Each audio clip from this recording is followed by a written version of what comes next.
Au départ, bon, on a dû répondre à aussi cette question de formation, parce qu'on est dans une vraie mutation de façon de cultiver et de se comporter par rapport au conventionnel. Donc ça, c'était un sujet. Cette réponse a été apportée par la mise en place de l'espace test Nobu. Donc ça, c'est le premier point. Le second, on s'est très vite aperçu qu'il fallait apporter de la valeur ajoutée dans les productions agricoles pour justement répondre à cette équation économique dont je parlais tout à l'heure. Et du coup, on compte agir sur trois aspects. Le premier, la mécanisation. Donc c'est aider à la mécanisation, parce qu'évidemment, quand on n'utilise pas de produits, bah, il faut trouver des astuces pour remplacer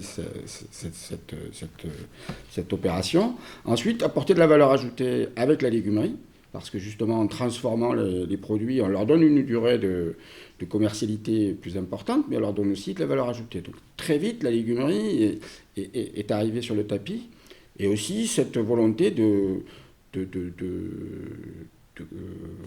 prioriser notre territoire par rapport à d'autres projets départementaux. Donc on voulait être vraiment les premiers à se positionner sur cette démarche-là, parce qu'on avait un site aussi qui nous permettait de le faire rapidement, ce site militaire qui offre des possibilités foncières bâties assez conséquentes.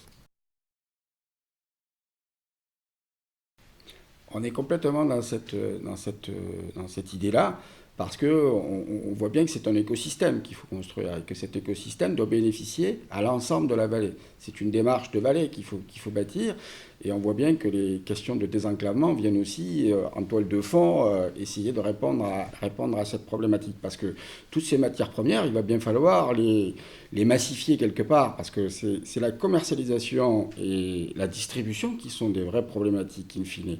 La production, on voit bien que les capacités à produire et de mutation sont en train d'arriver. Mais il faut pas louper le coche final, c'est-à-dire que quand on va avoir des volumes, il va falloir à la fois les regrouper sur un même site, parce que justement, satisfaire la demande, c'est pouvoir y répondre en temps réel, et de manière régulière. C'est ça aussi la lacune du système aujourd'hui. Et donc, à partir de là, répondre tant au niveau quantitatif que dans sa diversité. Et l'idée de regrouper des productions qui seraient différentes de l'amont à l'aval et suivant les particularités territoriales est une vraie force pour contribuer à ça. Vous savez que quand on peut répondre à la totalité des problématiques d'un cuisinier, par exemple, ou d'une cuisine centrale, on a des chances quand même d'emporter le marché, plus que si on est uniquement sur une gamme de produits.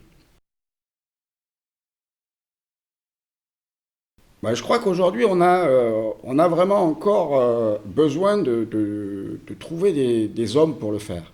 Et les trouver, c'est leur garantir un respect d'une rémunération correcte.